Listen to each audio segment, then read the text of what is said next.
Good evening and happy holiday season. Welcome to another episode of Creator Tea Talk, where we bring together creators, influencers, and marketers to spill the tea on what's popping in the creator economy. For those that don't know me, I am Jayde Powell, your hostess with the mostest, both a creator and a marketer because, duality. And today I will be facilitating a conversation on creator economy predictions for 2024. And being that we are in the end of the year, which is crazy to think about now, I don't know how we got here so quickly. I really can't help but get excited for what's to come for the creator economy in 2024. Me personally, I'm really just looking forward to more discussions around pay equity, pay transparency, and also more recently, regulations for influencers who put their kids on the internet. No judgment, but we got to talk about it. But of course, that could also just be a whole other conversation in itself. But for now, I just want to get started with today's episode and have my panelists introduce themselves. And I want to start with Brittany. And Brittany, you can feel free to popcorn someone else when you're done. Of course. Hi, everyone. It's great to be here, and thank you for joining us. And thank you, Jade, for having me here. My name is Brittany Bright. I am an influencer marketing and social media strategist, as well as the founder of the Influencer League, which is an online education platform geared towards helping creators of color build their brand, grow their social media profiles, secure brand deals, and monetize. We launched in 2019 and we've been going strong since. And last but not least, I am the mother of three, which I find to be my most important and rewarding job. So I'm happy to be here, and I will pass it over to Leah. Hey, Brittany. I think Brittany and I'm not sure. We might be the only moms on the panel. So if we're going to have that influencer kid question, that would be interesting. I am Leah Haberman. I'm a consultant for brands and agencies around social media marketing and influencer marketing strategies. I also teach social marketing and influencer marketing at UCLA Extension. And I write a weekly creator economy newsletter called ICYMI, or In Case You Missed It, kind of recapping like the different platform updates, the trends. A lot of times it's a lot of small info, but kind of all put together if you read it throughout the year, kind of points to the big themes of, what we see coming, the way that things are changing. And I love, Jade, that you said you identify as a creator marketer, because I think when I first started, I was very much thinking this newsletter is for creators. Any poll or survey I've done, like that's kind of shifted. People have identified as marketers, but I would say like marketer slash, with a side of creator. So I think that that's we're kind of going in that direction very much. So I find that really interesting. So I will now pass it over to Lloyd George. Thank you so much, Leah. I'm so excited to be here. Thanks for putting this together, Jade. My name is Lloyd. I'm a Zimbabwean American content creator based in Los Angeles. I specialize in UGC content for brands and commentary on the podcast industry. I've been creating content since about 2018, so I'm super excited to hear all the different perspectives that we have on this call. I'm going to pass it over to Nikki. Hello, my name's Nikki. I can confirm I'm not a mother. Might shock you. I have been around the world of the industry. I used to work in like corporate social media management, and then I worked in like influencer marketing, more client facing. And I actually quit my job 6 months ago to be a creator full time, and it's been a wild ride, and happy to answer any questions about that. But I make a lot of videos about the entertainment industry, as well as like the creator economy and marketing and all that fun stuff. So excited to be with this wonderful group. Oh, sorry. And I popcorned to Kasaya.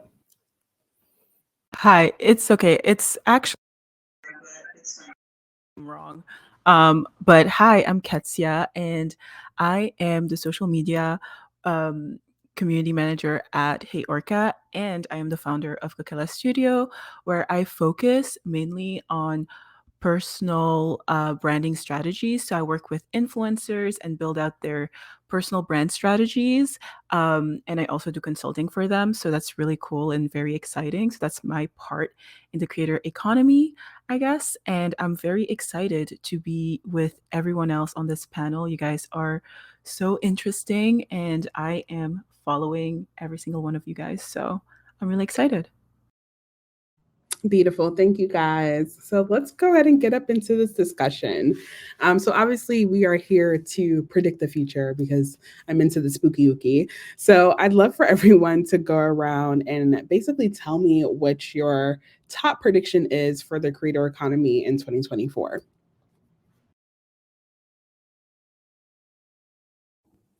Yeah, Just I'm happy to one. kick us So off. you go first. Okay, perfect. Thank you.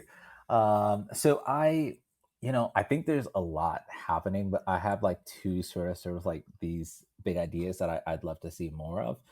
The first is I think this year, towards the end of this year, I started to see a lot more creators embrace this idea that building a large following is not the only way to be a creator or a successful creator, that there's still lots of other ways that you can make money. This used to be a big thing just in like UGC content, right? And I think more people are embracing this idea that instead of maybe trying to build an audience of 10,000 people so I could consider myself somewhat a successful creator, I could create content for a small group of 50 executives and try and make them happy so that I get more UGC content and make a pretty good living doing that. And so I'm hoping in 2024, I see more of that, just more creators that may never have millions of followers, but will still make enough money to survive.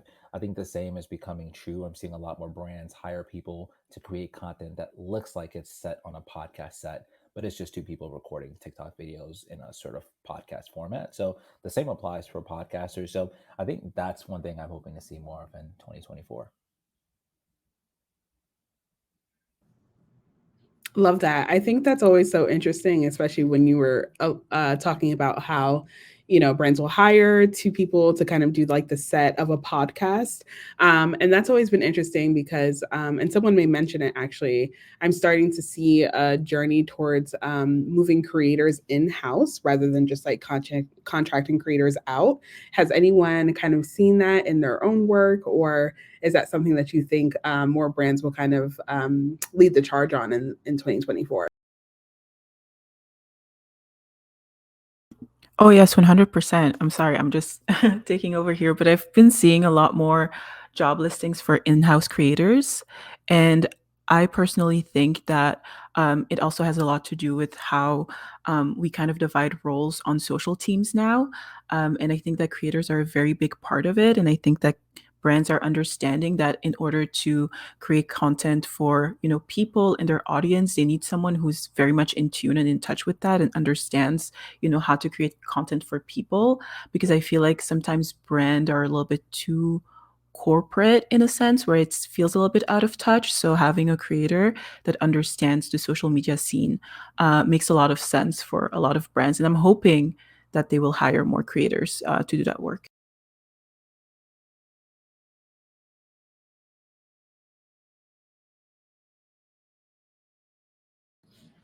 Love that. Does anyone have any additional predictions for 2024? I have one I'd like to share. I think that 2024 is going to be the year of TikTok Shop. I think TikTok Shop has so much potential to completely disrupt e-commerce. I like whenever I think about emerging technology or just like trends, anything like that, I think it's so interesting to like look how cycles repeat themselves. So like in 2008, you saw all of social media is so text heavy, right? We have Facebook, we have Twitter, we have the death of MySpace and all that. YouTube's like the only video platform. Instagram was pictures and text. And now it's all video, right? Like TikTok, Reels, YouTube, like everything is video. We've quite literally as a society almost replaced the concept of communicating via text with communication via video.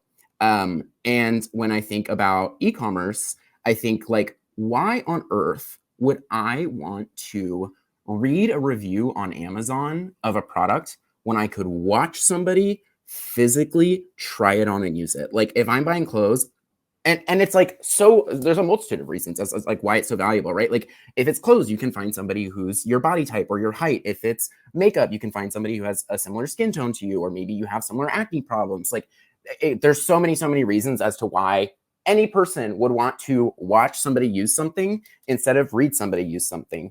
And I think TikTok Shop is like kind of wonky right now. It's very much giving Five Below of the internet, but I think it has so much potential in terms of like, I think in 2024, we are going to have one major retailer, like just one, really be an innovator and dive in, like just a Sephora or just a Target. And that will unlock just Sephora gets on TikTok Shop, it's 80% of every makeup product ever made. And we'll see this transition from like, I don't know if you've seen this, like using makeup again as an example, like the girlies in the captions be writing essays, like full blown, like just essays, like primer from blank, skin from at blank skin. And I think we're just going to like completely see that disappear. And instead it's just going to be like, you can tag like a product on a video the same way you would like tag a friend in an Instagram picture. You know what I mean? Like it doesn't appear unless someone clicks it, but if it does, all of the products are there, and we'll just see content really be the future of commerce. Like, why would I ever want to read about something when I can see it? I think we're just very visual creatures. And anytime I see the potential for something more visual to break through, I think it just always ends up winning out in the long run.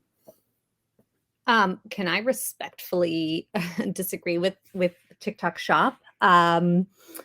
I don't think TikTok Shop is going to take off in that exact same way unless they make some major changes to it. I think there's a difference between, UGC or like lifestyle content where products get incorporated and it's like product placement versus what we see TikTok Shop is right now.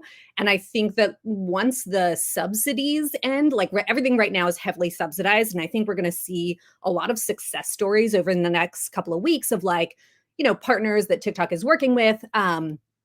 It doesn't mean that it's not going to work. Like I don't want TikTok to come after me and be like, hey, why are you coming down on TikTok Shop? I just think that like to me, it's really like that story has yet to be told or kind of determined.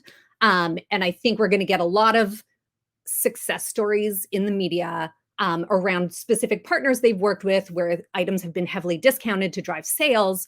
But I think until we start to see data on performance and like, how people are adapting and reacting to like this new way of shopping, which is very in your face and it's a very hard sell, which American audiences have not really been used to unless you specifically sought them out on like Home Shopping Network or QVC.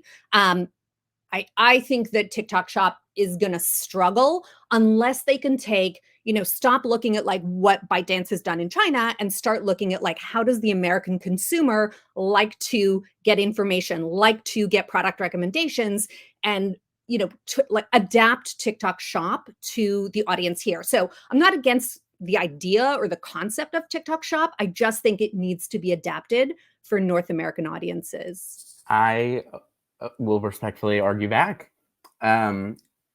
You're saying like they need to adapt to the American audience. What way do you think the American audience consumes most of their products? Content. It's all of it, right? Like, and you see creator businesses exploding. I also think too, like, I don't know, maybe I'm biased too, because like I have a friend who's started their business on TikTok Shop and made over $1 million in a year. And once I saw that, I was like, oh, this is nuts. And I think also you have to keep in mind, like, the power of TikTok is this unlimited discoverability. Like no platform comes even remotely close to the potential reach that TikTok offers. And I think if you're like, the entire problem is like, oh, well, like, yeah, it's a little in your face right now. They need to change the user interface. That's so solvable. And I totally agree with you about the subsidized thing. But I also think the reason all the products are subsidized is because there's no good brands on there. Like that's what I'm saying. It's like weirdly Five Below products, like, but like nobody's, buying something from a trusted source. And I think that's why they're subsidizing it so much, because they're trying to essentially shift user behavior. They're essentially just paying money to shift the behavior. But I think people and you, like, I would feel so much differently ordering a TikTok Shop product from Target than I would from Jimmy's Books. You know what I mean? Like, I don't know. Maybe that's just me, but I think there is like sort of an authority that can come in once it's like respectable brands, if that makes sense. Yeah, I think it's not just the brands. I think it's also just the way that the content is delivered. And I think we agree that like at this point, everything is content. Like the way that we sell is through content. I think that a lot of TikTok shop comes across more as ads than like editorial or organic programming. And so like nobody's signing up for a Netflix or a Prime or whatever that would be all ads. Like that's not happening. So in that same way, I think right now, if you look at TikTok Shop, it's one ad after another versus the type of more organic editorial type programming that people enjoy scrolling. Anyways, sorry, Jade, I don't want to like hijack your entire conversation. No, I would say I'm loving this. to like my 2024 predictions is it's kind of like more unseen. Like I think at the beginning of 2023, we were all like, okay, it's TikTok and it's short form content. Like that was no contest. Everybody was all in on that. I think, when you look at like surveys from January 2023, that was what marketers and creators, everybody was leaning in on that. And I think for 2024, it's kind of more unwritten or wide open. And depending on as a creator, like how you create content, how you monetize your content. If you like creating, viral trending type content, maybe you want to keep building an audience and try and have more influence. Maybe you're getting onto Instagram and YouTube because you're thinking about like potential brand partnerships. Whereas if you want to start creating long form content, then maybe you're trying to get into like the YouTube partner program or TikTok's creativity program. So you're thinking about content differently. So I think it's going to be really individual. Whereas last year was like, okay, we're all in on, it felt like there was only one formula for success in 2023. And I feel like 2024 is going to be a lot more individual. Oh, I agree 100%. I feel like people now have a different idea of like what a content creator is. I feel like even for me personally, because I feel like before it was like, oh, let's, like you said, like everyone, let's hop onto TikTok right now because that's the big thing. And, now it's YouTube and then all those things. And now I feel like creators are really choosing formats or platforms that resonate with them. And that's also something that I always kind of preach and always tell my creators, like, you don't have to be on every single platform. Get a platform that makes it so much easier for you to create content and that is going to be sustainable for you in the long run. So that being said, one of my predictions for 2024 is that brands will look for more creators who have trust and authority, because I feel like in 2023, we lost a lot of trust from creators. Just in general, we had like Lashgate and all the gates happened. So I feel like brands are really going to look for creators with authority. I think one of the platforms they're going to look for that has a lot of authority is LinkedIn, because, we are marketers. Maybe brands, like, for example, beauty brands, might look for dermatologists, and maybe other brands might look for like lawyers and all that stuff. I feel like we're going to see way more authority building and very niche audience building for 2024. That's my prediction. I think that is an amazing segue, Ketsia, into my 2024 prediction, which aligns not only really well with what you said, but aligns with Leah's expertise and background as well. But I truly believe that in 2024, and I'm biased, is that brands and creators, platforms, agencies, companies, you name it, are going to prioritize education throughout the full funnel when it comes to helping creators grow, from helping creators understand awareness and conversions and loyalty with their audience and building a community. Education is going to play a key factor. And as someone who owns and founded an education platform, and I'm sure Leah can attest to this as well, education has not always been prioritized to its highest level in the past. And that goes all the way down to the tools that you see people developing for the creator economy.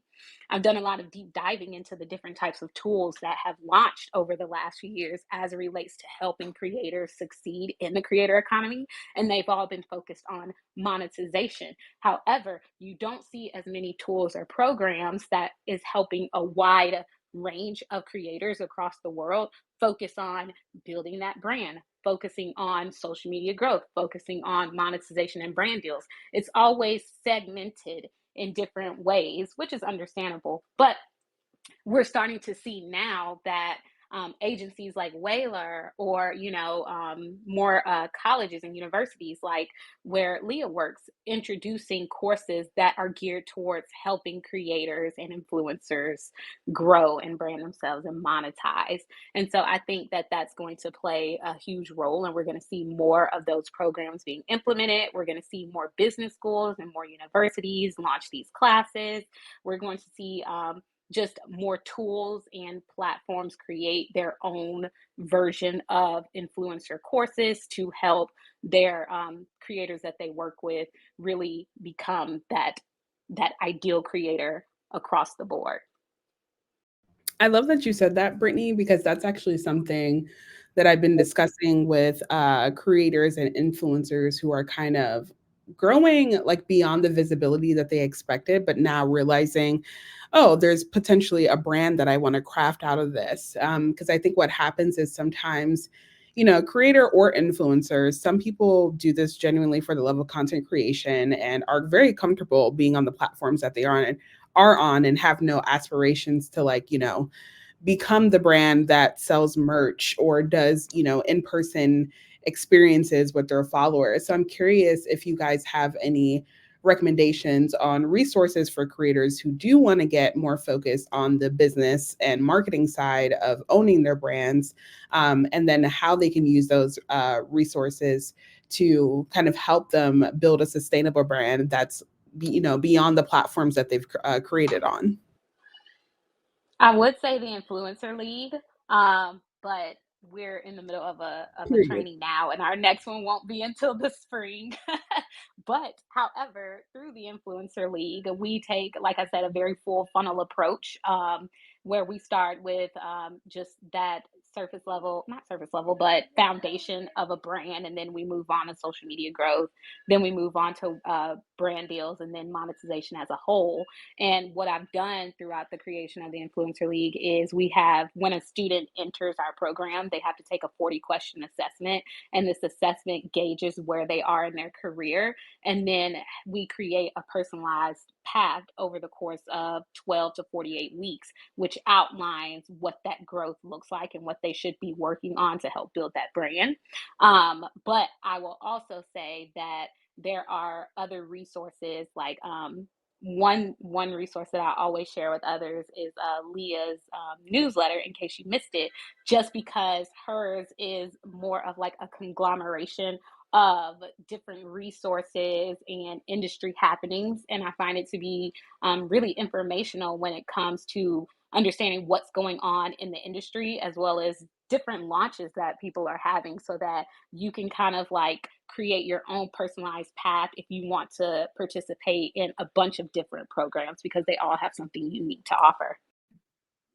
I appreciate that so much, Brittany. And it's so funny because I'm going to pay that forward and point out somebody else who I know, Jayde, you've had on Creator Tea Talk. And I don't know if he's in the audience, but Lindsay Gamble, I'm pretty sure everybody here is like either aware of or connected with Lindsay. And literally this morning, Brittany, I don't know if you saw this, but he had put something out that I actually, I had missed, that LinkedIn is testing a new short form video experience. So kind of like bite-sized learning experiences. I did see that, yes. Yes, super interesting, kind of ties into what you were predicting for 2024. So I appreciate the push to my newsletter. Also, if you're not following Lindsay Gamble, he has a newsletter as well, which I feel like is a very good, like we're kind of in the same space, but I don't know, like the creator economy space is just very friendly and everybody's so supportive. So I don't see it as like competition. I just see it as like complementary to, I cover certain stuff, he covers other stuff. And it just, He has a great newsletter, and he talked specifically today about LinkedIn and how they're bringing out a new learning product. And I think we are seeing more of that. Like, we are going to see more learning products. We're going to see more classes.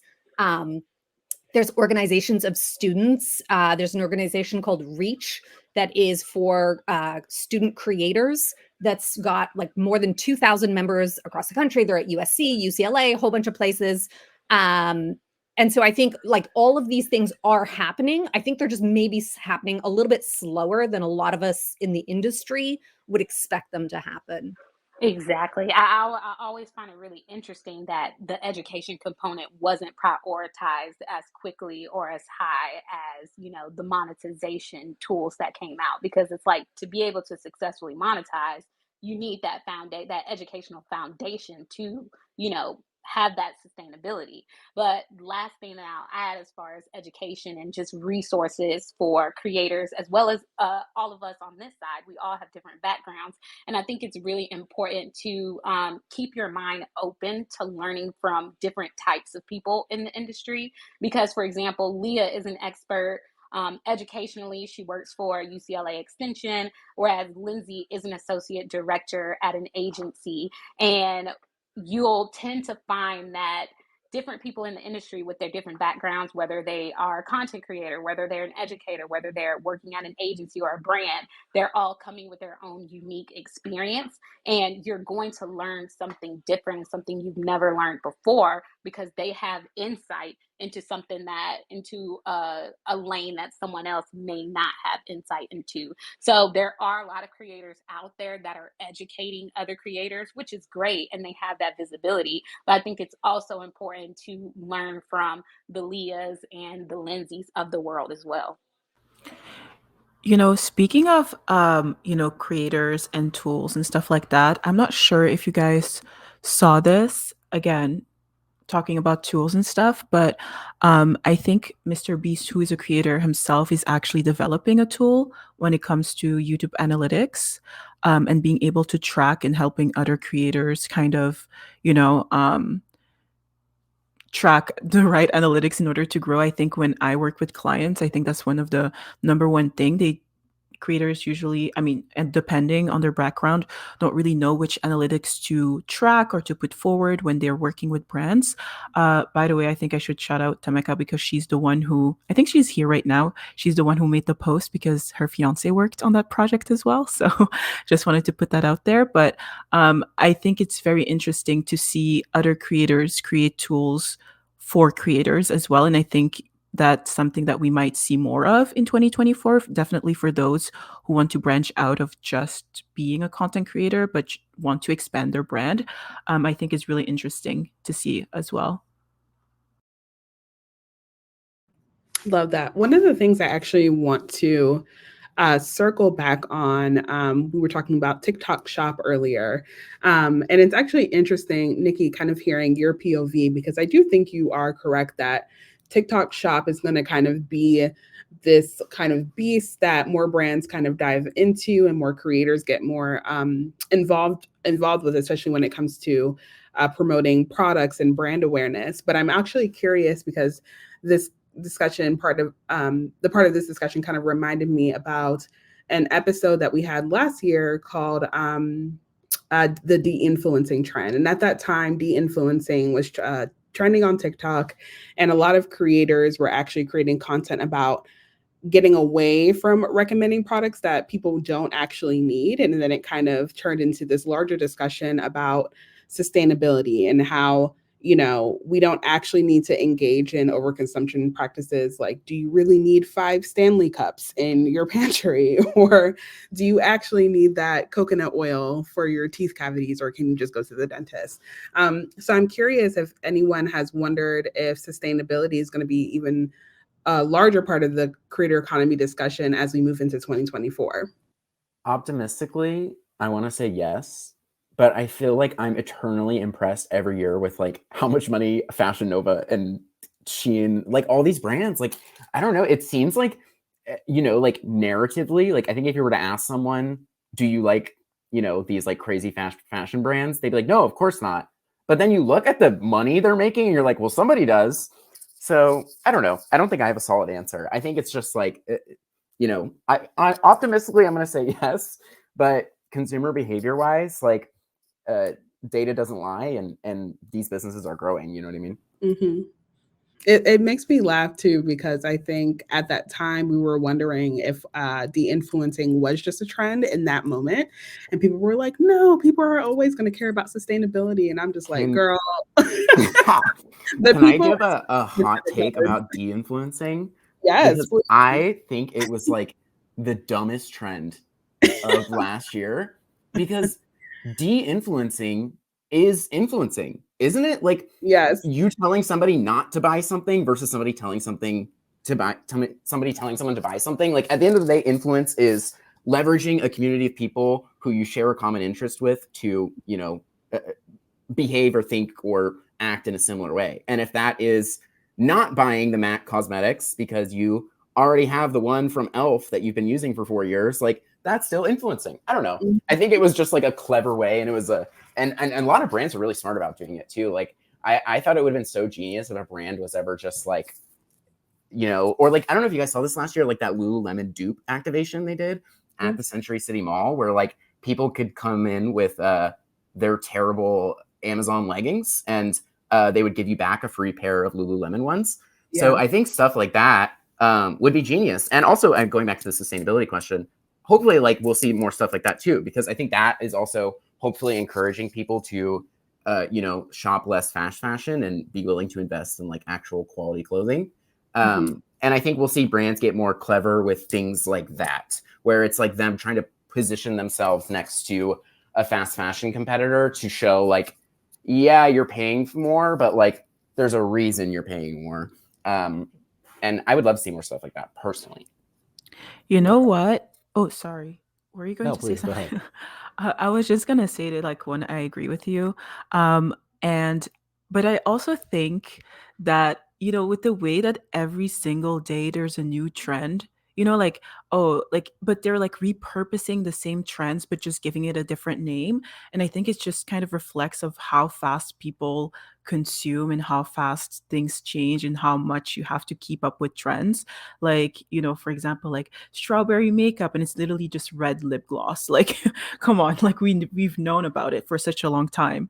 And then like latte makeup, and it's like constantly the repurposing and even the influencing. Like the influencing was a trend that existed literally like before, like, I don't know, like 5, 6, 7 years before, where it was like, oh, makeup that I wouldn't recommend, or like anti-hauls on YouTube back in the day. So I would like to say, I hope that people are more sustainable, but with the way that we keep renaming old things and trying to sell and repackage them as brand new, I don't think that's happening anytime soon.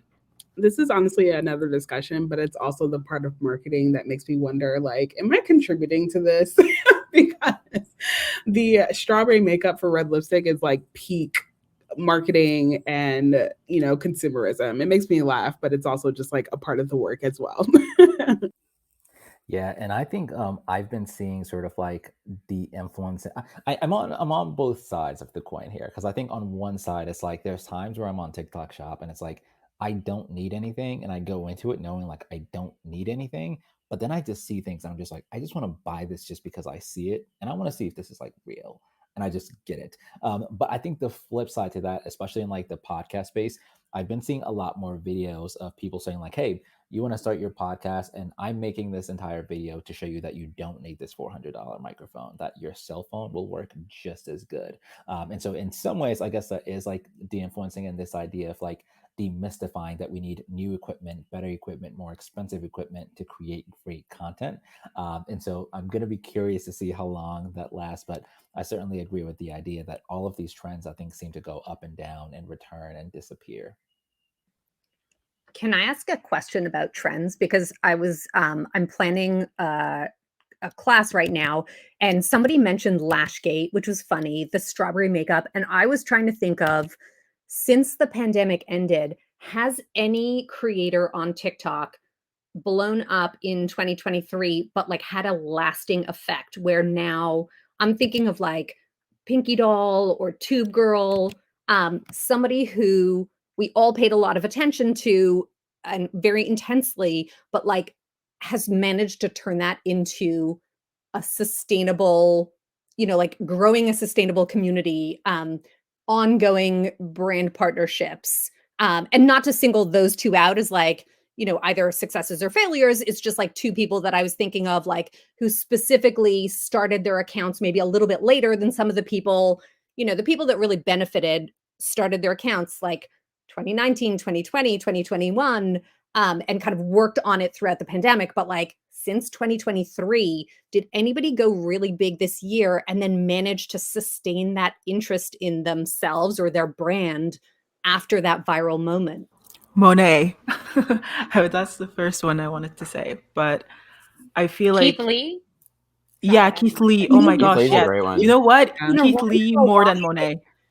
I love Keith Lee. I'm a big fan of I went to see him at VidCon, like to see him talk. I love him. I follow him on TikTok, Instagram, but like I went and looked it up. He started his account in 2021 and he got bigger right at the end of 2022. So we think of it, I think he's had the most success probably this year, but I don't know that he's not new necessarily to the scene. Got it. I can think Gotcha. of two actually.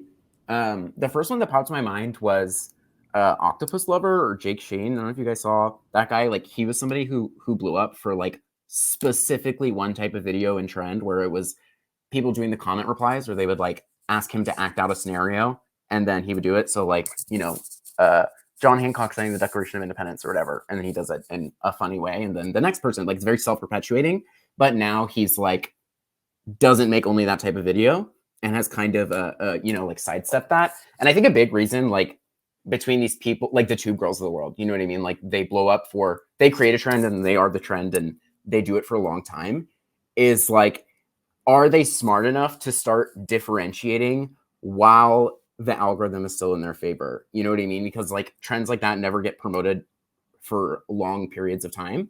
But I think the people you do, like a Jake Shane, are like the people who are willing to be like, yeah, I'm going to make some videos that aren't this trend thing, even though those are all getting 1 million views. And yeah, these videos I make might only get 50,000 views, but that's because I need to actually like build a community in some way to actually have a career.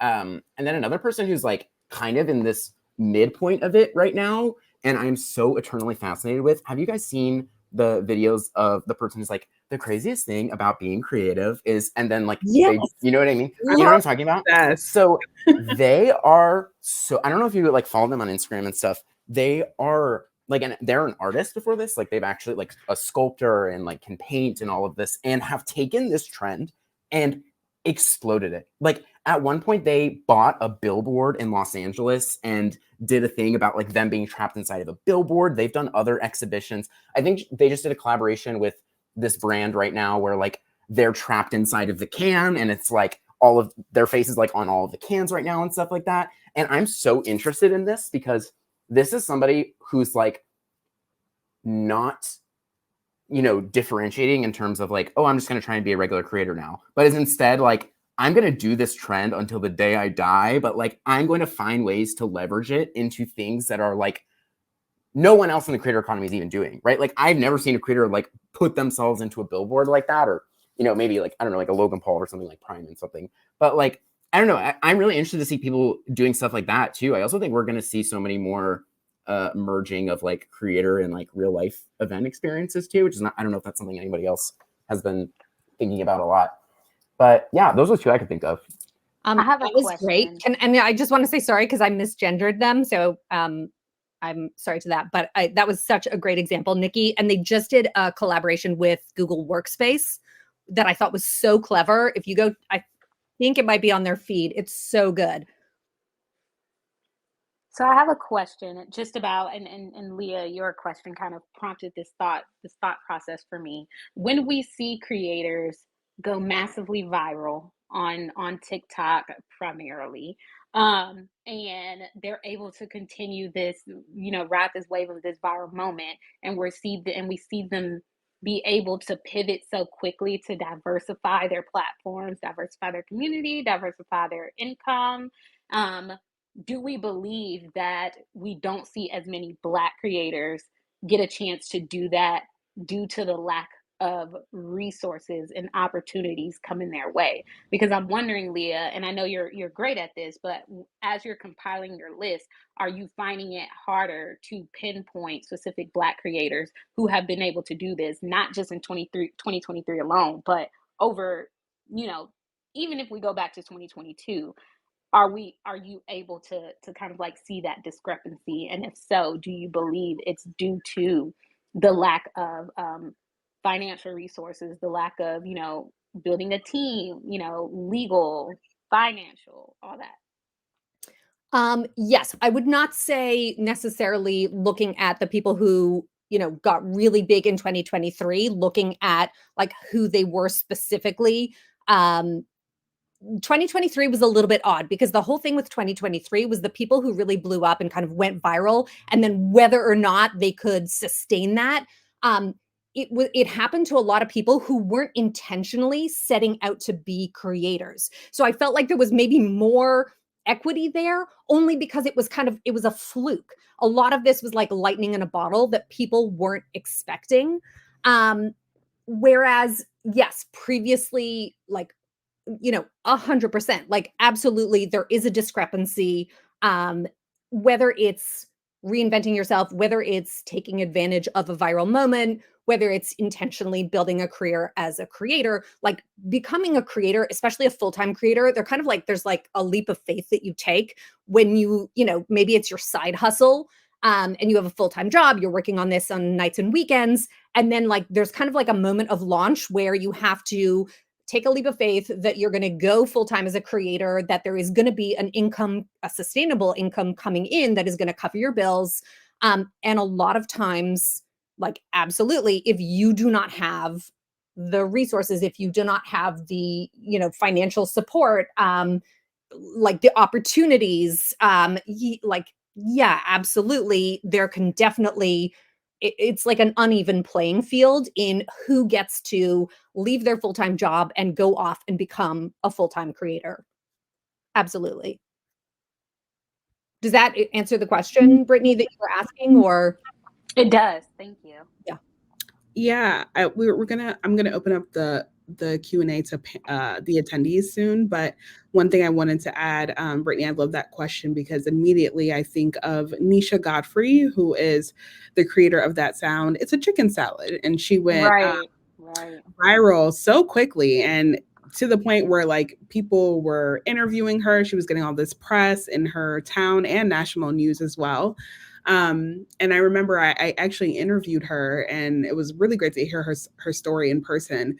But after that kind of like initial blow up, again, she's one of those people that wasn't necessarily intending on becoming an influencer creator. She was really just like a regular person who happened to be at her local deli, and the guy at the counter made a TikTok with her voice. And it was interesting because I think a lot of people were rooting for her because she did come from this like small town, and she wasn't well known, and she did get a couple of partnerships. I think one of them was actually Weight Watchers because they were like promoting this salad, and then she was getting into this like health and wellness era. But since then, we haven't really seen much of her in terms of like doing brand deals or even any other collaborations with creators. So that's something I will say, like brand deals can be a little bit more complicated because they involve a little bit more. But I will encourage creators and influencers in 2024 to start partnering with other creators and influencers. Like we alluded to this before, but this space is very friendly.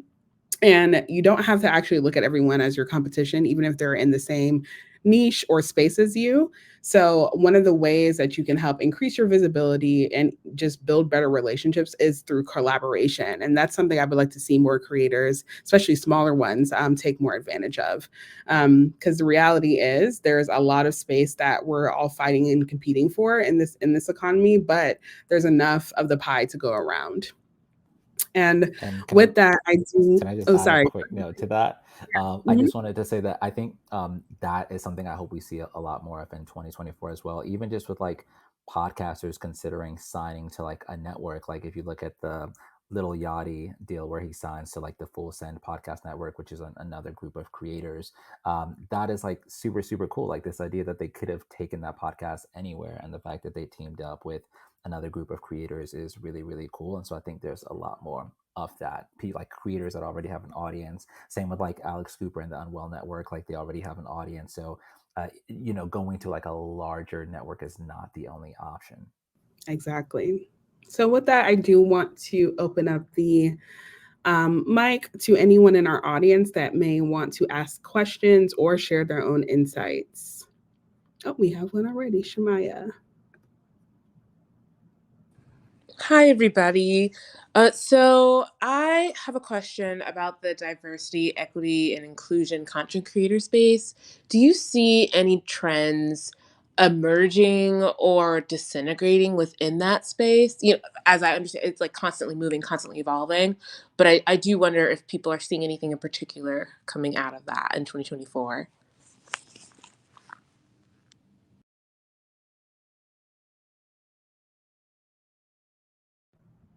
Anybody want to take that? I can if not.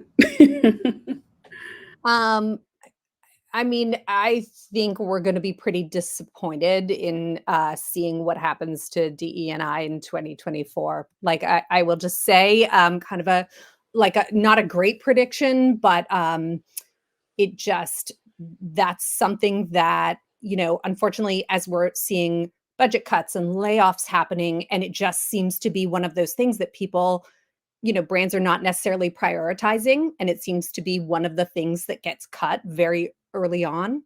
And I think it's important to acknowledge that.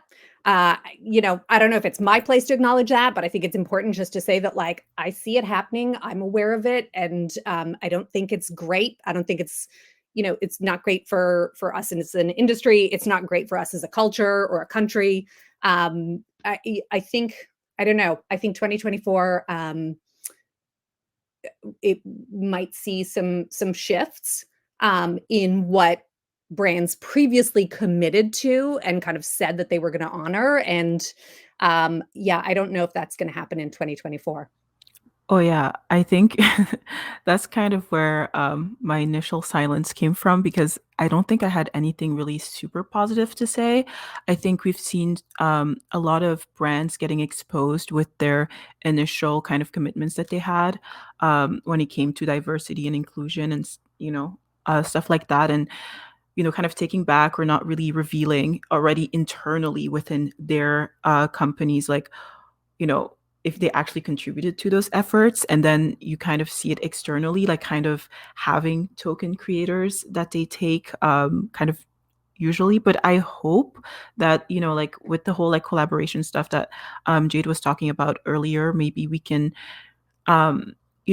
advocate for more pay transparency and advocate for more diversity and inclusion, and kind of lift each other up and bring each other into spaces that we might not have access to.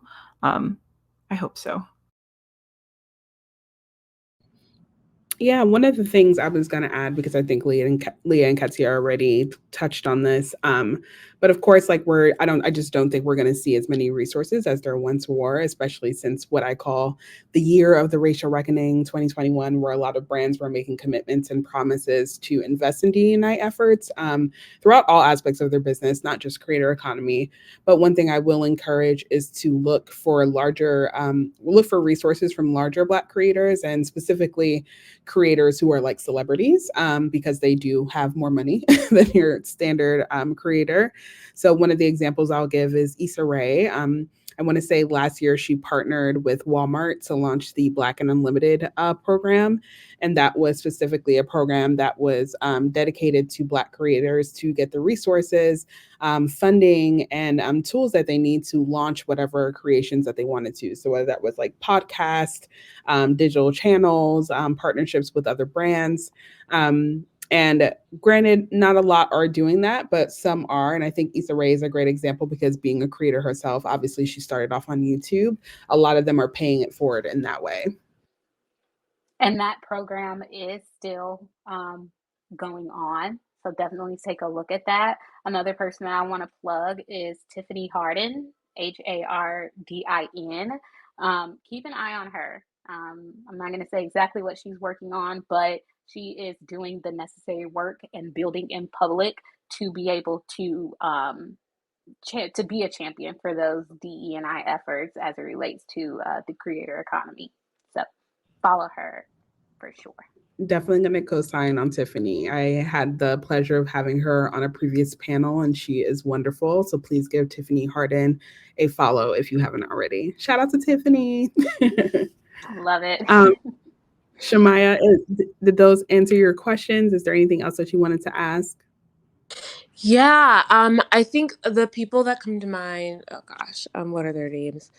Are people whose platforms focus on diversity and equity inclusion, like people who speak, like people whose platforms elevate people with disabilities, or black black art, or people whose platforms like rely on that ethos. I'm wondering if there are, like, if you see those people like not changing course, but packaging things a little differently as we move into 2024, knowing what brands are initially drawn to. Like, I'm wondering what predictions we have about that.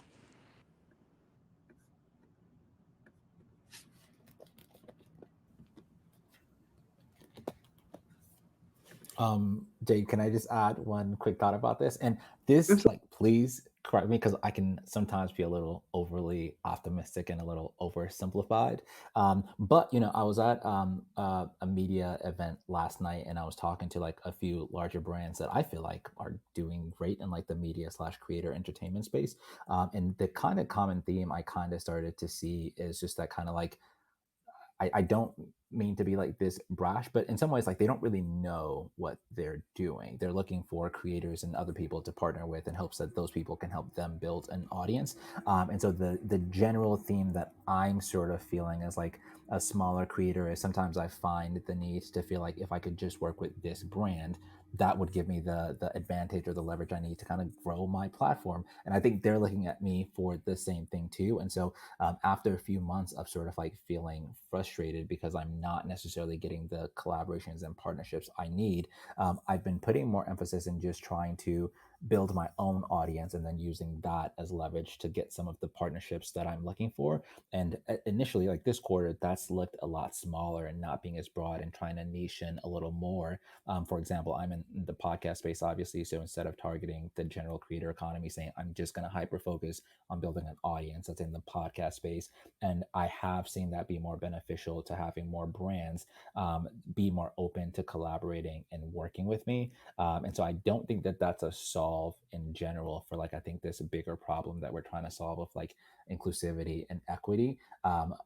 But I do think that this is sort of like my short-term solve and helping me deal with some of the frustration that I'm seeing, not feeling like I'm getting the same level of opportunity. I do think that's valid, Lloyd. And I mean, optimistic, but still valid.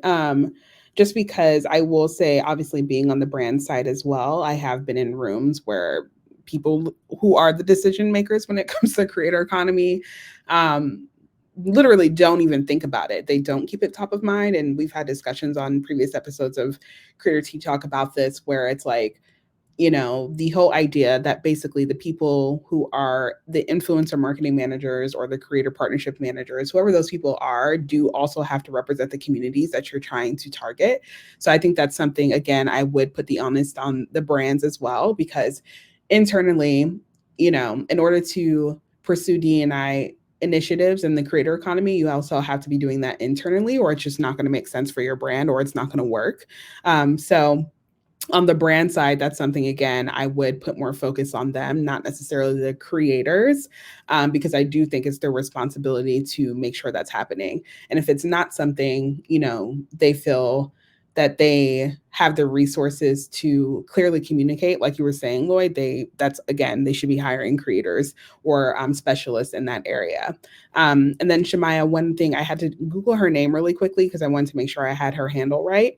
If you're not already following Imani Barbarin, she's a writer, content creator, and specifically focuses on disability advocacy. She goes by Crutches and Spice on Instagram. She's on Twitter as well, but she's a great person to follow. I've been following her for a while, and I feel like every time she pops in my feed, I learn something new about disability awareness that I didn't know before. So she may be a great person to follow because she also posts resources as well. So I can message you after the show ends. That'd be great. Those are great answers. Thank you all. No problem. Thank you. Well, with that said, I think we're right on time to wrap up. This has been a really great conversation, and I'm really grateful to everyone that joined the panel. I know it's like holiday season, so it was a little tricky to round people up, but I'm so grateful that you guys were able to attend. Nikki, Brittany, Leah, Ketia, Lloyd, thank you so much for joining. Obviously, I was so excited to have you all, but your expertise is just so wanted and needed. So everyone on this call, if you haven't already, please be sure to give all of them a follow across channels. Additionally, if you'd like a replay of this episode, it will be available on the Creator Tea Talk website early next week. So that is creatorteatalk.com. And then for updates on Creator Tea Talk, you can just follow me, or you can subscribe to Loose Leaf, which is the really cute official Creator Tea Talk newsletter. And you can also subscribe to Loose Leaf at creatorteatalk.com. Again, thank you so much for joining, everyone. I hope you all have a wonderful holiday season and a happy, happy new year. Bye, everyone.